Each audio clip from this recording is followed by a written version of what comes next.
That was Charlie Rangel, wasn't it? Hi, America. This is outside today. It's right outside the building. They're protesting me. I guess I don't like big blocks of cheese as hats. But I like this lady. There was a lady down here just a few minutes ago. She was someplace. She had a clipboard. She was organizing everybody. And I like the way they've painted. You know, they come with their union printed signs. This is a union. The cops are protecting them because they're protesting. Apparently, I don't like police and firefighters and teachers, which is weird. It's weird, isn't it, how this is just mysteriously spreading all over the country. And the unions always happen to have their fingerprints on it. All right, let me tell you something. Come over here. There's so much breaking news today, I don't even know where to start.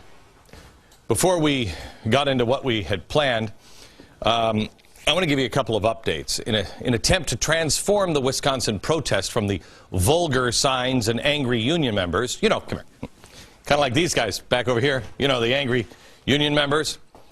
And they're angry because the benefits that they have still far exceed the average worker of the private sector. Yeah. Well, they're going to try to transform everything that's happening in other cities and make it all about the working man. That's what's happening here. The socialist and the communist signs are being ignored by the rest of the media. The huge community organizers staging these events are being left hidden. But here's what it is. Look at this. Party for Socialism and Liberation. Gee, liberation theology, A new truth is being presented. Yes, there are union members who just think that they want what's fair. But who is moving the chess pieces in Wisconsin? We know that the president's own organization, Organizing for America, has now been closely involved along with the DNC. We told you also that the group that William Ayers was in, the SDS, Students for a Democratic Society, they have been involved, and they are part of the planning. Now Obama's former green job czar, Van Jones, what a surprise, a guy who is a communist, says he's introducing the new American Dream movement. This is fantastic. He's calling on protesters now to turn Wisconsin into the hard left's own Tea Party. I thought that was bad.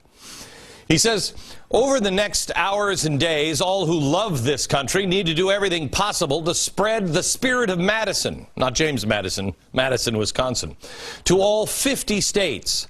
MoveOn.org. Oh, that's a Soros organization, isn't it? And others have issued this kind of call to action. Everyone should prioritize responding and turning out in large numbers. On Saturday, the powers that be in both parties should see a rainbow force coming together. Organized workers, business leaders, oh yeah, they'll be there, veterans, students, youth, faith leaders, civil rights fighters, women rights champions, immigrant rights defenders, LGBTQ stalwarts, environmentalists, academics, artists, celebrities, community activists, elected officials, and more, all standing up for what's right. That's neat, isn't it? This all goes with another call. There's several calls out now for more Cairo-style protests. This one's from Code Pink. This was written by Code Pink co-founder Medea Benjamin. Now, if I'm not mistaken, wasn't Code Pink? Yeah, they were. Remember, they were over in Egypt. The president wants to distance himself from all of this chaos, but behind the scenes, who is he listening to? Now, we're going to have a lot more on this tomorrow, but let me give you just a little snack, just a little bit of a taste. First, I want you to watch this clip on who is the president listening to. He's got to be listening to his cabinet advisors, right? Listen to this clip from NBC News. You report that, in fact, there were half a dozen cabinet members who had not heard from the president personally, had not gotten a phone call from the president, or had an opportunity to be one-on-one with him in the first 2 years. The source for that particular piece of reporting that I mentioned, Andrea, is someone who's a very senior Democrat in Washington. He was shocked to hear that a number of them, he said a half a dozen, had never had a single phone call from the president in the course of the first 2 years up until that point. That is a pretty dramatic thing because it tells you not only the president wasn't listening to people outside the administration, he wasn't even listening to senior members of the administration. He was really only listening to a very small group of people. Who is that small group of people? You have it? You have it? The president hasn't even reached out to call 6 members of his own cabinet in the first 2 years of his term. Not low-level advisors like, Van Jones, not listening to Van Jones. No. These are cabinet members. So who is he taking advice from? Who is he listening to? Well, let me show you Richard Trumka from the AFL-CIO. One of the guys who was helped organizing and leading the protest in Egypt and supporting solidarity, and now the guy leading the protests in Wisconsin. Watch. How often does the White House, do you get to have conversations with the White House? Conversations or via the White House? Both. How about via the White House? I mean, I'm at the White House a couple of times a week. Okay. 2-3 times a week. I have conversations every day with someone in the White House or in the administration. Notice his arrogance, too, sitting there like this. So, in his own words, he is going to the White House 2 or 3 times a week and speaking with someone in the administration every single day. The president hasn't talked to 6 of his own cabinet members for 2 years. But Richard Trumka is talking to someone in the White House every day? How is that even possible? What does that even mean? What are they talking about? What is the administration working with the AFL-CIO on? More on that tomorrow. But first, we've been starting the show lately with foreign and domestic, what's happening around the world. Unfortunately, there hasn't been a lot of, stories about kitty cats being saved from trees lately. The world is on fire. The world's a bit of a mess at this moment. The rest of the media is not giving you even the beginnings of what this all means. We could spend the entire day running through every update in every country that you wish you'd never heard of in geography classes, but it is happening. Now in Ohio, now in Wisconsin, Libya, Yemen, and Bahrain. It's happening. In fact, it's happening in so many countries now. Intrade.com, the prediction website, has started listing contracts for which dictators might get ousted. Here it is.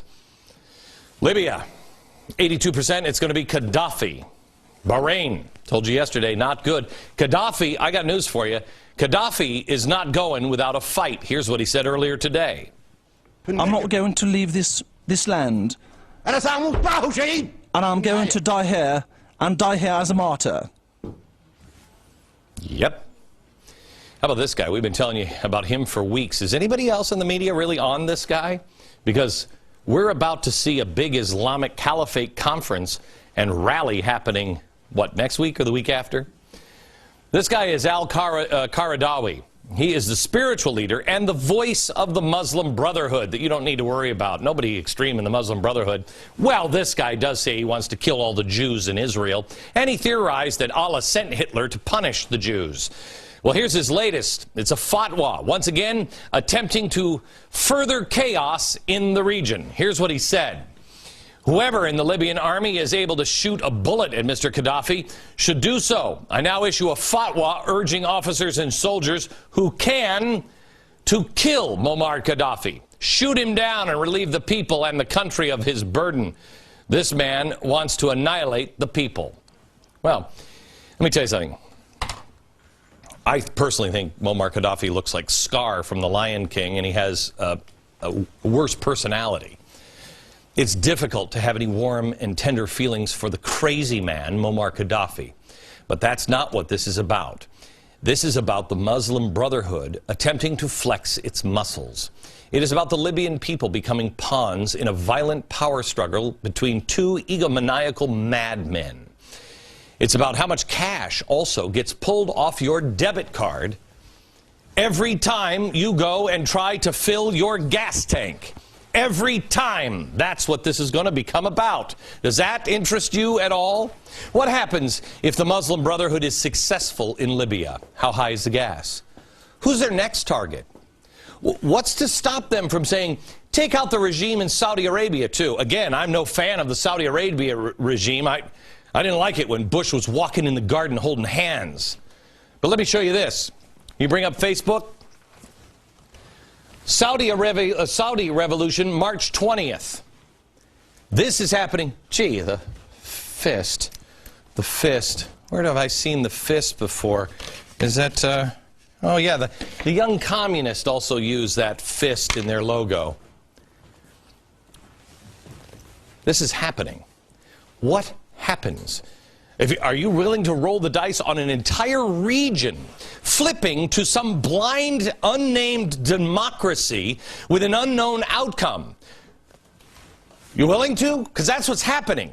And every single person in the media is responsible for not informing you what this means. You are about to pay through the nose. This will collapse the economy. The truth is, our economy cannot take this kind of pressure. This is what we've been discussing right here on my old TV show and my old radio show for a long, long time. It's called The Perfect Storm.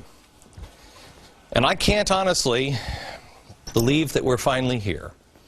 I'm going to tell you something that I did in my own business today about this. I put my money where my mouth is. I think there's a lot of people on TV that don't believe a damn word they say. I do. The perfect storm, what the perfect storm is I said there's this storm formulating, and we've had bad economies before. We've been to war and had a bad economy. But we didn't have extremist Islam. We didn't have border problems. We had cheap energy at the time. We didn't have political correctness. We didn't have an enemy within. We didn't have all the problems that we have now with a lack of faith and understanding what's even true.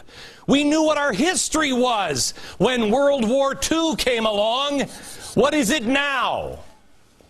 We used to be able to handle these, but we've never had all of these at once. And the perfect storm isn't just about us. It is difficult to deny at this point, isn't it? Isn't it? Is it a little hard to deny that radicals, Islamists, communists, socialists will work together against Israel, against capitalism, and they'll try to work together to overturn stability? Who in the media is telling you this? Who? Name them!